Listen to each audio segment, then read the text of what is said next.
et nous te rendons grâce. C'est toi qui as voulu que ce soir qu'elle se tienne encore devant ce peuple. De même, Seigneur, que tu as envoyé le Messie nous a aussi envoyé. Merci encore de l'utiliser comme un instrument en compagnie. Comme le Seigneur veut que nous aimons. Parce que l'amour que nous, les hommes, nous manifestons n'est pas toujours celui que Dieu attend de nous. Alléluia. Pour enchaîner ce point, pour appuyer ce point, j'aimerais que nous prenions les s'il vous plaît. Matthieu 5, le verset 46 au verset 48. Matthieu 5, verset 46 à 48. Verset 46 à 48, je dis au nom de Jésus. Amen. Si vous aimez ceux qui vous aiment, quelle récompense méritez-vous? Les publicains aussi n'agissent-ils pas de même? Et si vous saluez seulement vos frères, que faites-vous d'extraordinaire? Les païens aussi n'agissent-ils pas de même? Soyez donc parfaits, comme votre Père Céleste est parfait. Amen. Dans ce passage, nous comprenons que la seule chose qui nous rend parfaits, c'est l'amour. Le Seigneur nous demande de nous aimer les uns avec les autres. Il ne nous demande pas d'aimer uniquement les membres de notre famille, d'aimer uniquement ceux-là qui portent le même sang que nous. Il ne nous demande pas d'aimer le bon, d'aimer le mauvais, mais il nous demande d'aimer, de nous aimer. La seule différence entre les païens et nous, c'est l'amour. Parce que les païens, eux, ils ont une catégorie de personnes qu'ils doivent aimer. Mais le Seigneur, nous demande de faire la différence. Si nous aimons uniquement ceux qui nous aiment, il n'y a pas de différence entre le païen et nous. Si nous saluons seulement ceux qui nous saluent, quelle différence y a-t-il entre le païen et nous? Le Seigneur Jésus n'est pas venu sur cette terre pour que nous ayons la richesse, pour que nous ayons le matériel, pour que nous nous marions, nous ayons les enfants, nous voyageons. Mais s'il est venu, c'est pour que nous soyons sauvés. Et c'est preuve de son amour. Raison pour laquelle, lorsque le chrétien, lorsque le païen regarde le chrétien, le païen n'attend pas que le chrétien vienne lui témoigner que je suis né de nouveau, j'ai eu ma maison, je me suis marié, j'ai eu un voyage, toutes ces choses-là. Parce que les païens, eux, ils en ont et en abondance. La seule chose que le païen attend de toi, de moi en tant que chrétien, c'est notre comportement, notre attitude d'aimer, là où il ne faut pas aimer, notre attitude de pardonner, là où il ne faut pas pardonner. Lorsque ton voisin te manifeste la haine, tu es capable de lui rembourser par ton amour. La plupart des chrétiens ont tendance d'avoir un groupe pour aimer, ont tendance d'aimer par intérêt. On le Seigneur ici ne demande pas d'aimer parce qu'il n'a pas intérêt, mais d'aimer d'un amour vrai. De faire la différence avec les païens.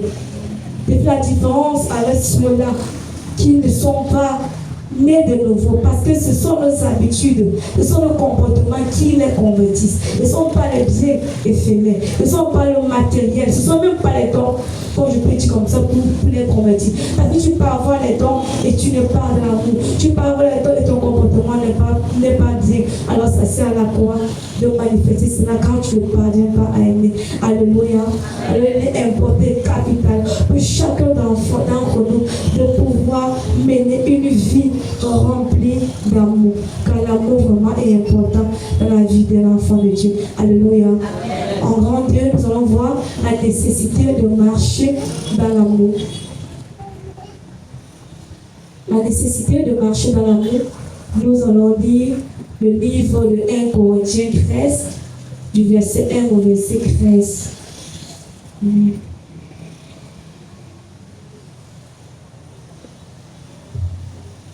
Corinthiens, chapitre 13, verset 1 à 13, je dis au nom de Jésus. Amen. Quand je parlerai les langues des hommes et des anges, si je n'ai pas l'amour, je suis un airain qui résonne ou une cymbale qui retentit. Et quand j'aurai le don de prophétie, la science de tous les mystères et toute la connaissance, quand j'aurai même toute la foi, jusqu'à transporter des montagnes, si je n'ai pas l'amour, je ne suis rien. quand je distribuerai tous mes biens pour la nourriture des pauvres, quand je livrerai même mon corps pour être brûlé, si je n'ai pas l'amour, cela ne me sert de rien. L'amour est patient. L'amour est plein de bonté. L'amour n'est point envieux. L'amour ne se vante point. Elle ne sent point d'orgueil. Elle ne fait rien de malhonnête. Elle ne recherche point son intérêt. Elle ne s'irrite point.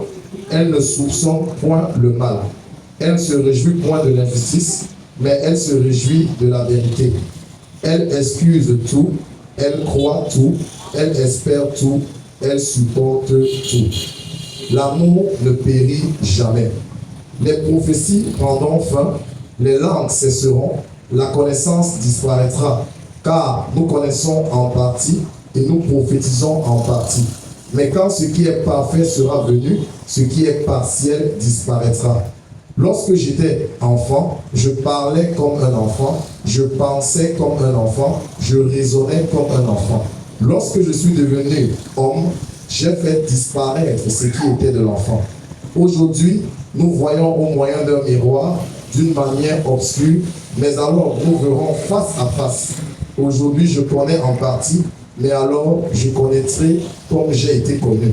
Maintenant donc, ces trois choses demeurent: la foi, l'espérance, l'amour.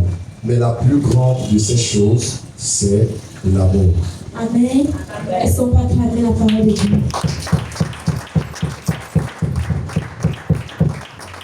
Alléluia. Ici, c'est l'apôtre Paul qui parle. Le grand apôtre, celui-là qui a écrit près de 3 cas des épîtres. L'apôtre Paul avait une expérience profonde avec le Seigneur. Il avait une dimension spirituelle très élevée avec le Seigneur. Et c'est lui qui a encore écrit. Et il dit, quand lui, l'apôtre Paul, il parlerait des langues des hommes et des anges. Et s'il n'a pas l'amour, il n'est qu'un erreur qui résonne ou une cymbale qui retentit. Le grand apôtre nous dit que si il parle les langues des hommes, si le Saint-Esprit l'inspire, la langue que l'ange Gabriel, l'ange Michel, que les anges qui sont au ciel parlent, les anges, si l'Esprit l'inspire, le langage le langage qui est parlé par plusieurs nations, s'il n'a pas l'amour, cela ne sert à rien. S'il n'a pas l'amour, l'apôtre Paul n'est pas Paul. S'il n'a pas l'amour, peu importe la dimension de son niveau spirituel, peu importe les expériences qu'il a eues à vivre avec le Seigneur, cela ne le sert à rien. Il n'est pas l'apôtre Paul. Alléluia. Alléluia. De nous dire ici que le chrétien ne doit pas s'attarder sur sa capacité à parler la langue. Le chrétien ne doit pas s'attarder sur sa capacité à recevoir même des choses spirituelles. Parce que tu peux recevoir des choses qui viennent d'en haut et c'est vraiment vrai. Mais quand tu n'as pas l'amour, ce n'est qu'un bruit. Si tu parles en langue dans le vide, sans amour, c'est encore de faire du bruit. Si tu prophétises sans amour, tu es encore de faire du bruit. Parce que c'est l'amour qui donne la saveur au don.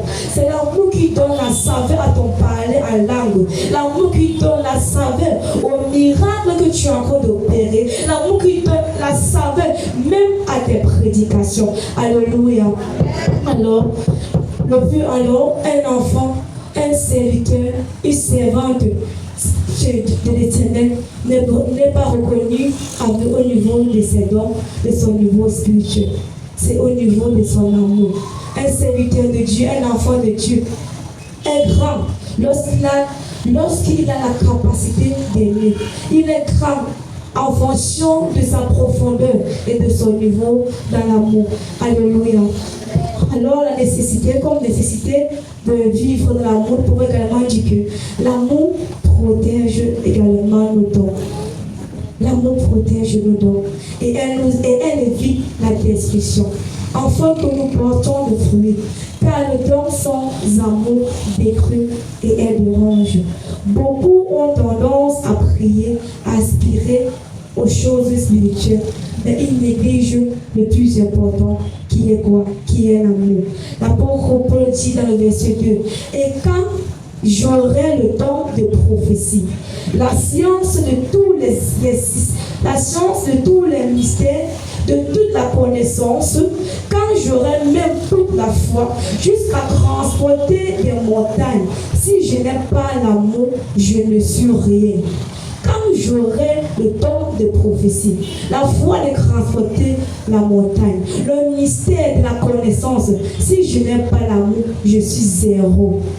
Alors il interpelle également ici que peu importe le niveau de connaissance que tu peux avoir, soit docteur, soit enseignant, soit théologique, poursuis tes études en grec, toutes ces choses-là, si je n'ai pas l'amour, mon frère, ma soeur, tu es zéro. Parce que c'est cet amour-là. Parce que c'est cet amour-là qui valorise ton doctorat, qui valorise tes enseignements, qui valorise ta connaissance. Et cet amour-là qui donne de la saveur à ton service. Et cet amour-là qui donne de la saveur à ce que tu fais. L'essentiel ici, ce n'est pas de vrai, mais c'est de nous appuyer sur le motif par lequel nous œuvrons. Pourquoi est-ce que nous prions même? Pourquoi est-ce que nous méditons? Est-ce que c'est par compétition, par comparaison? Est-ce que c'est parce que nous voulons dépasser l'autre spirituellement? Pourquoi est-ce que nous passons les journées, les heures à jeûner? Pourquoi nous prenons 40 jours de jeûne, 50 jours de jeûne? Pourquoi nous nous attardons à faire des nuits de prière? Quel est le motif de ce que tu cherches? C'est pour rivaliser ton frère? C'est pour montrer aux autres que toi aussi tu as le Saint-Esprit? C'est pour montrer que toi aussi tu peux prophétiser, tu peux parler à langue, tu peux prier le malade, le mort ressuscite, tu peux prier le malade de guérir? Quel est le motif de ta prière, de ton jeûne? Quel est le motif de ton service? Pourquoi tu laves le sol? Pourquoi tu chantes à la chorale? C'est pour la belle voix. C'est pourquoi on apprécie ta voix. Pourquoi tu chantes bien, tu arranges bien, tu vocalises bien. Ta voix est belle, il n'y a pas de dégamation. Tu ne dégames pas. Non, mon frère. C'est pas ça l'essentiel. Nous devons éviter la comparaison. Dans l'amour, il y a un point de comparaison. Il y a un point de rivalité. Toi qui te rivalises avec ton frère, c'était comme si tu te comparais à l'Esprit Saint qui est en lui. C'était comme si tu rivalisais le Jésus que toi tu as reçu et le Jésus que lui il a reçu. Le Seigneur utilise qui il veut et comme il veut. Alors ça ne sert à rien de nous glorifier de ce que nous faisons. Ça ne sert à rien de nous glorifier de ce que nous sommes, de ce que l'Éternel a fait de nous. Parce que c'est lui le Maître. Nous ne sommes que des vases. Alléluia.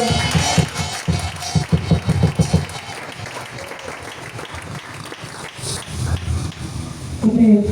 Alors il est vraiment important pour nous de revoir encore le motif pour lequel nous recherchons Dieu, pour lequel nous prions, nous pleurons, pour lequel nous aspirons autant. Seigneur, utilise-moi. Seigneur, je veux enfanter. Pourquoi tu veux absolument enfanter? Pour dire que moi aussi j'ai enfanté, moi aussi j'ai un enfant, moi aussi je me suis mariée, moi aussi je prophétise, j'ai aussi une expérience spirituelle avec le Saint-Esprit. Tout ça n'est pas important. L'essentiel c'est l'amour. C'est l'amour. Car lorsque nous marchons dans l'amour, le Seigneur récompense nos œuvres. Nous ne servons pas un homme, mais nous servons Dieu. Ce n'est pas un homme qui nous récompense, c'est Dieu qui nous récompense. Alors nous devons arrêter l'apparence, nous devons arrêter de servir les hommes. Lorsque les hommes sont là, tu fais comme si tu es serviable. Mais quand tu te trouves seul, c'est seulement que tu manques ton véritable visage. Laisse-moi te dire que l'homme de Dieu ne voit pas, mais le Seigneur qui récompense voit. Et c'est lui qui te donnera en fonction de ce que toi tu as posé. Alléluia. Toute œuvre doit être basée sur l'amour, afin de porter les fruits et que nous soyons récompensés. Amen. Nous allons poursuivre avec le verset 8. L'apôtre Paul nous dit que l'amour ne périt jamais. Les prophéties prendront fin. Les langues cesseront. La connaissance disparaîtra. Les prophéties cesseront. Les langues prendront fin. La connaissance disparaîtra. Mais l'amour ne finit jamais. L'amour demeure éternellement. Alors, il continue en disant Mais quand ce qui est parfait sera venu, ce qui est partiel disparaîtra. L'apôtre Paul ici est en train de nous interpeller sur l'amour qui est parfait. L'amour nous rend parfait.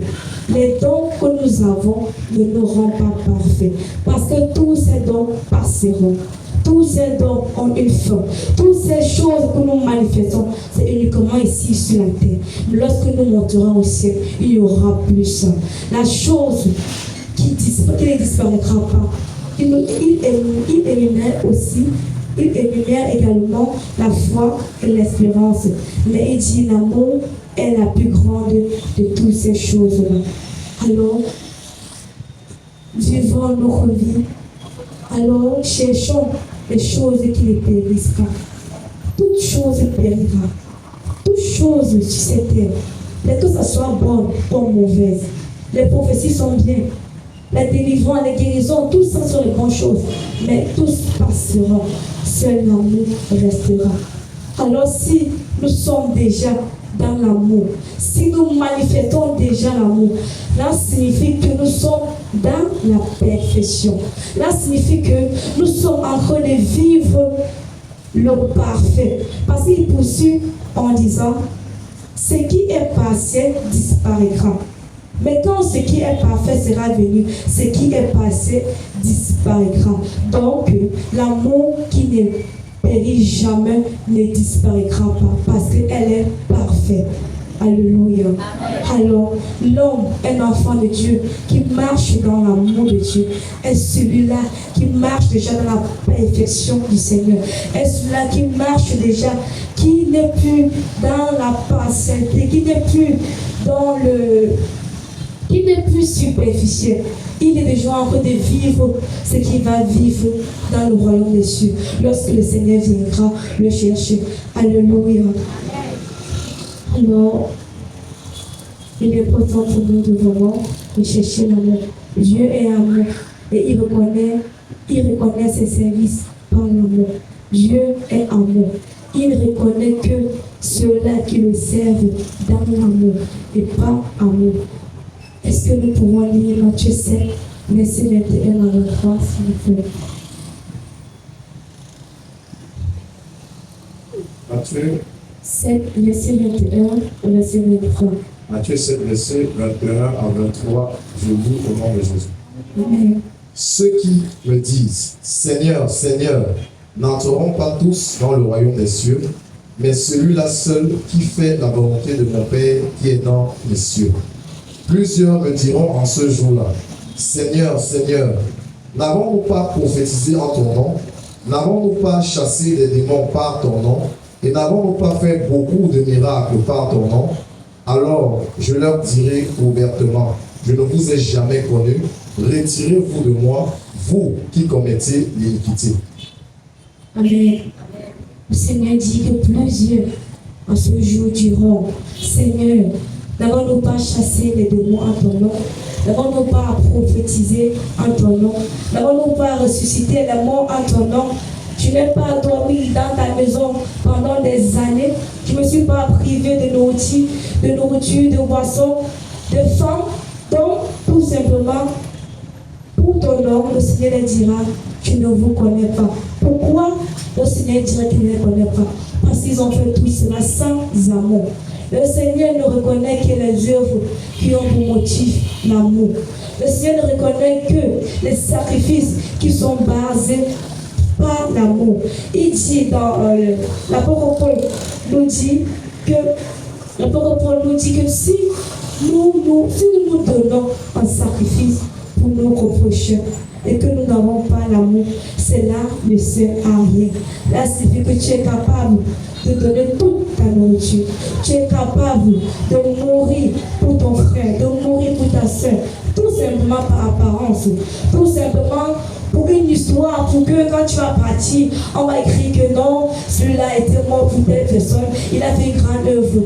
Or, tout cela, Dieu, devant Dieu, ce n'est rien. Il ne te connaît pas. Parce que quand il regarde ton œuvre, il regarde ton sacrifice, il regarde ton action, il ne voit pas l'amour. La seule chose qui va nous éloigner, qui va nous empêcher d'entrer dans le royaume des cieux. Nous qui avons prophétisé, nous qui avons évangélisé, nous qui avons prêché, c'est l'amour. Le Seigneur dira, je ne vous connais pas, vous qui commettez l'iniquité, parce que vous m'avez servi dans la comparaison, vous m'avez servi dans la rivalité, vous m'avez servi dans la vaine gloire.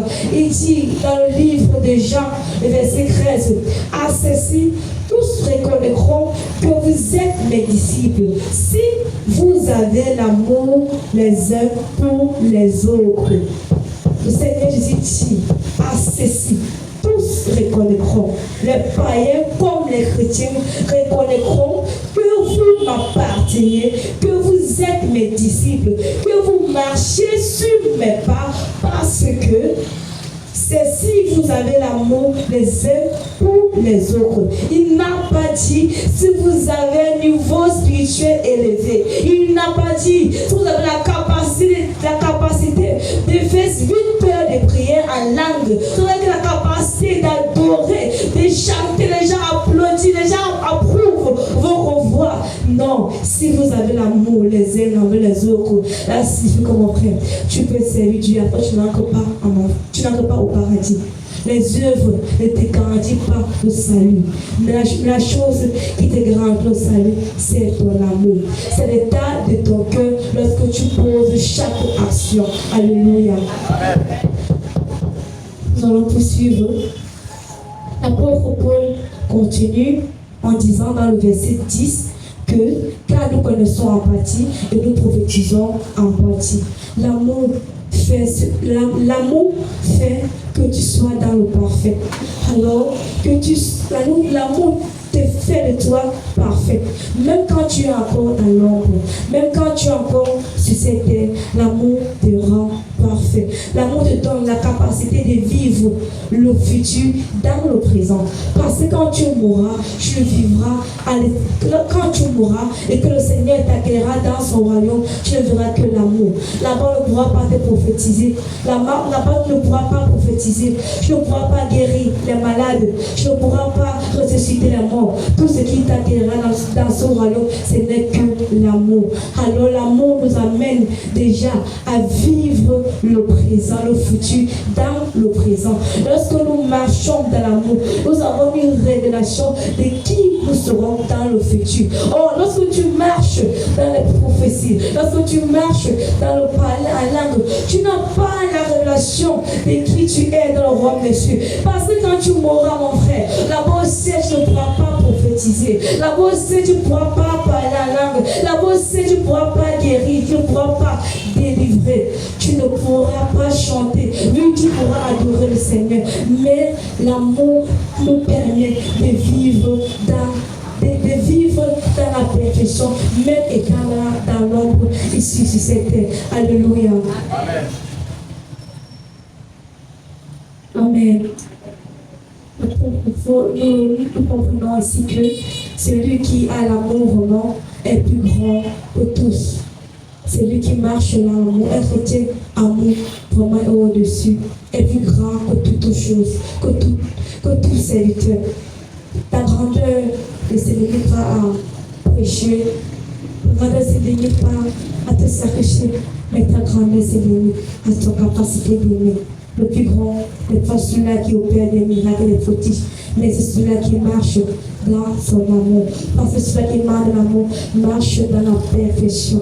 Alors, malgré le fait qu'il est encore dans ce qui est passé. Alléluia. L'amour nous rend également matures. L'apôtre Paul nous dit, lorsque j'étais enfant, je parlais comme un enfant. Je pensais comme un enfant. Lorsque je suis devenu homme, j'ai fait disparaître ce qui était de l'enfant. Alléluia. L'amour nous rend matures.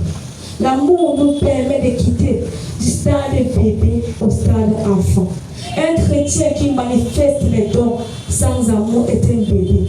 Un chrétien qui opère des miracles, qui prophétise, qui a des extases, des visions, toutes ces choses-là, il n'a que de manifester l'enfance.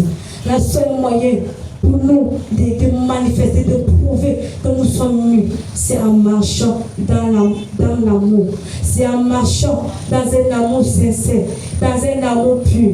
L'amour, le don sans amour, c'est un bébé qui détruit.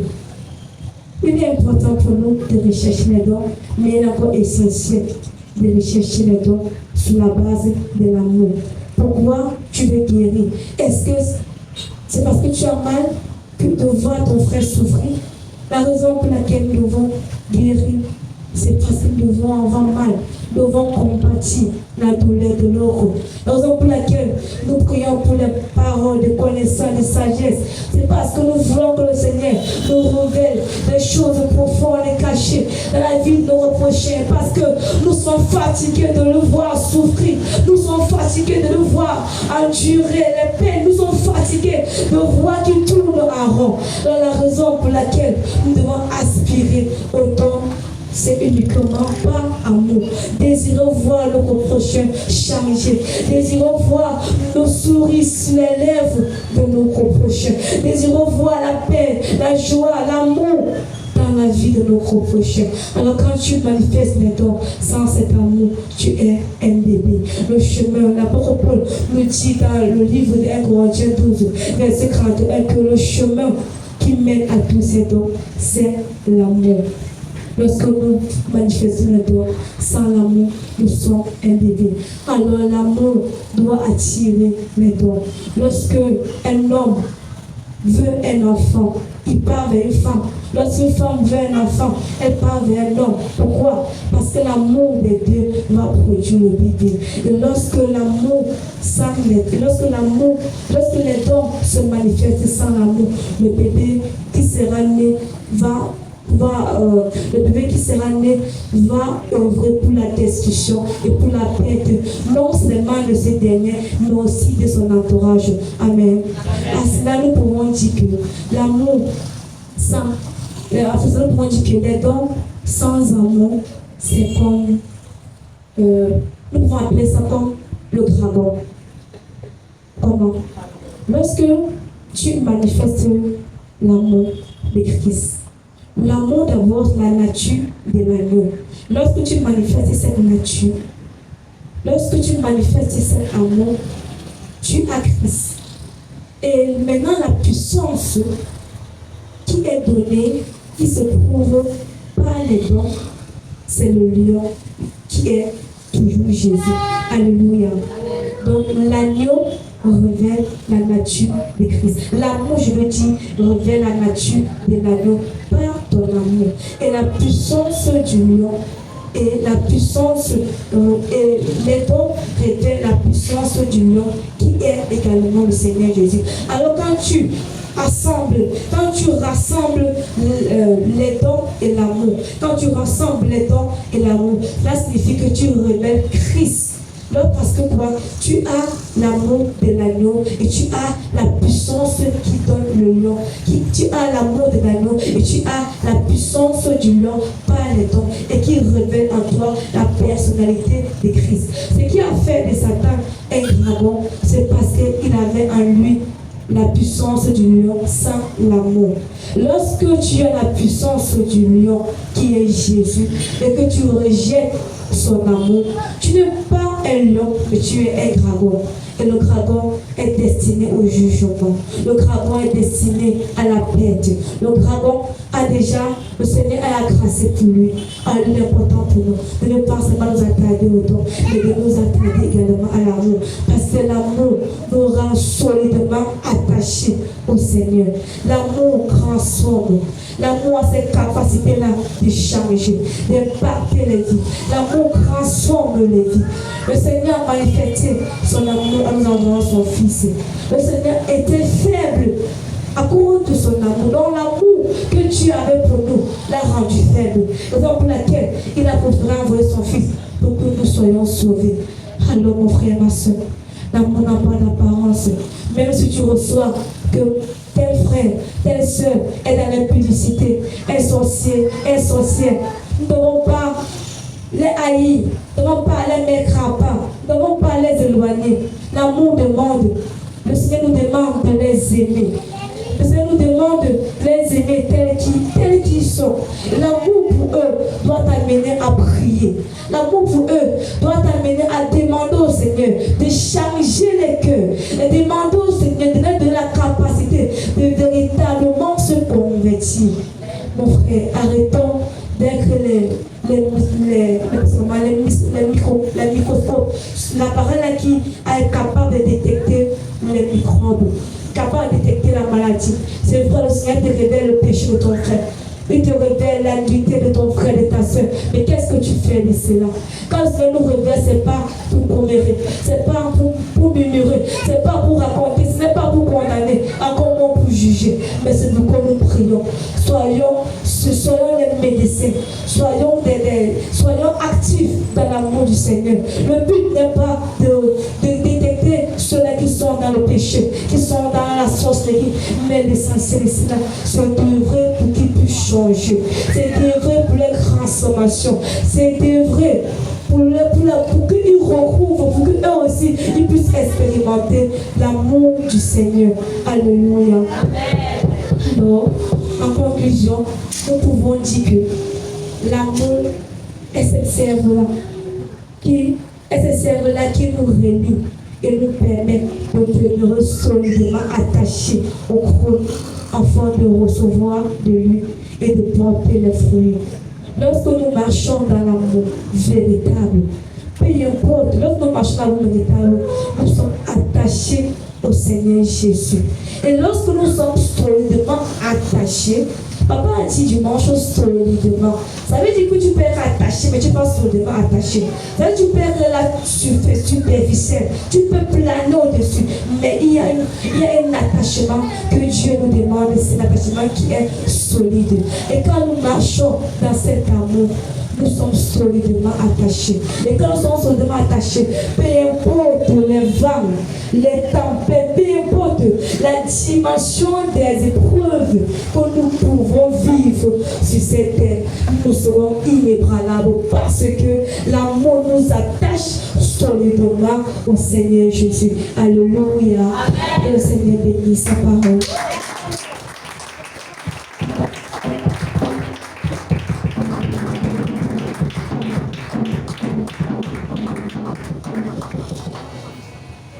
Alléluia.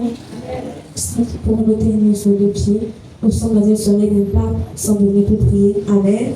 Je vais t'inviter à prendre le courage, mon frère, ma soeur, à te fortifier. Alléluia. Car ta bonté vaut mieux que la vie. Car ta bonté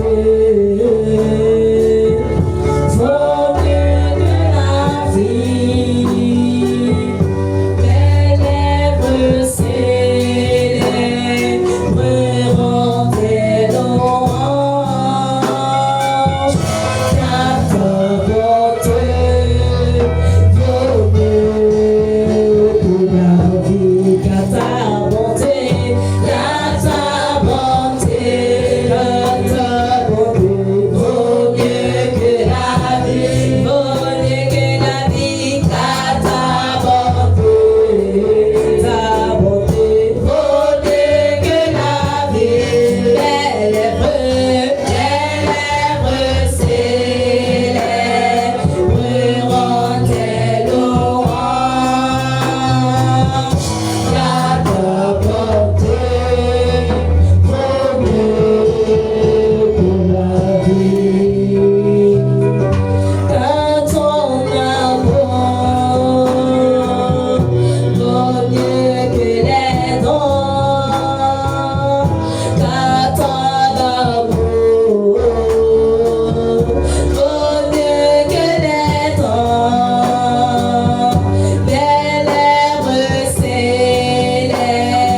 Tu es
le Dieu